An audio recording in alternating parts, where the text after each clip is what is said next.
So I just learned something fascinating about Ruby, the programming language, and it's really making me rethink how we approach coding. Oh, what's the big deal with Ruby? I've always known it's popular, especially for web development. Exactly, but what caught my attention is its simplicity and object-oriented nature, which seems to make coding more intuitive. Right? And it's interesting how its syntax is designed to be straightforward. That must lower the barrier for beginners. Definitely, but wait, does that mean it sacrifices some power for that simplicity? Like, are there limitations? Good point. While Ruby is simple, some argue that it can be slower than other languages. Performance could be a concern for large applications. That's true. I mean, if you're building something that needs to scale, you might hit some walls.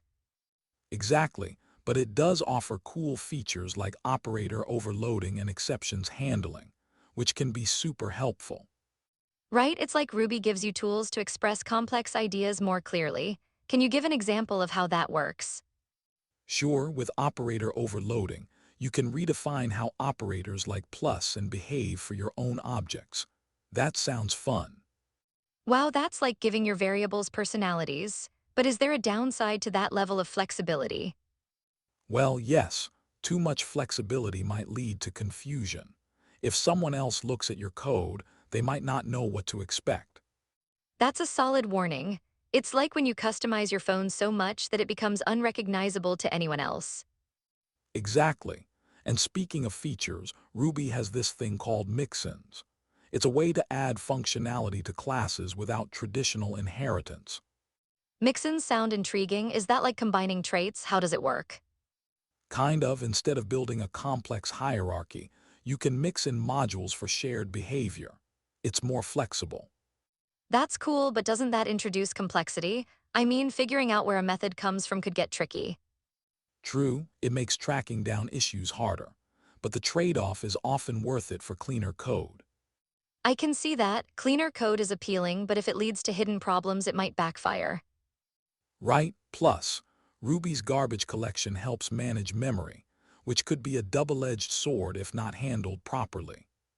Garbage collection sounds useful, but I've heard it can add overhead. Is that a common concern? Absolutely. The garbage collector can kick in at unpredictable times, causing pauses. That's not ideal for high-performance applications. It's like having a great party, but then suddenly needing to clean up. It disrupts everything. Exactly. But for many web apps, that trade-off is manageable. Plus, Ruby is known for its developer-friendly environment. Right? The community and accessible documentation seem to make learning easier for newcomers. Yes, it's a welcoming space, which adds to its appeal. You can get help quickly, and that's crucial. So would you say Ruby is best for rapid development projects where flexibility is key? Definitely. It shines in startups and web applications where time to market is essential. But what about maintenance? If you have a lot of custom features, could that complicate things? Yes, maintenance can become a challenge. Having clear documentation is critical to ease that process.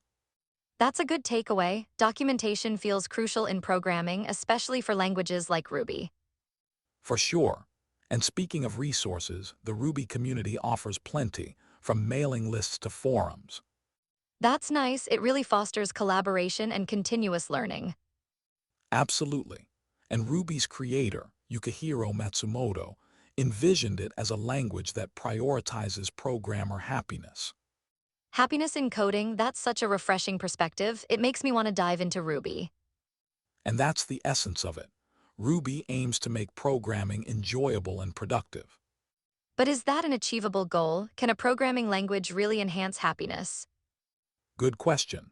While it can't solve all frustrations, a user-friendly design can make a huge difference. So the takeaway seems to be that Ruby balances ease of use with some inherent complexities. Exactly. It's about finding the right projects where Ruby's strengths really shine. I'm left wondering how many developers miss these nuances when choosing a language. That's a thought-provoking point. Maybe the choice of programming language should align with personal values. Which brings us back to that idea of happiness in programming. What if we made that the primary criterion?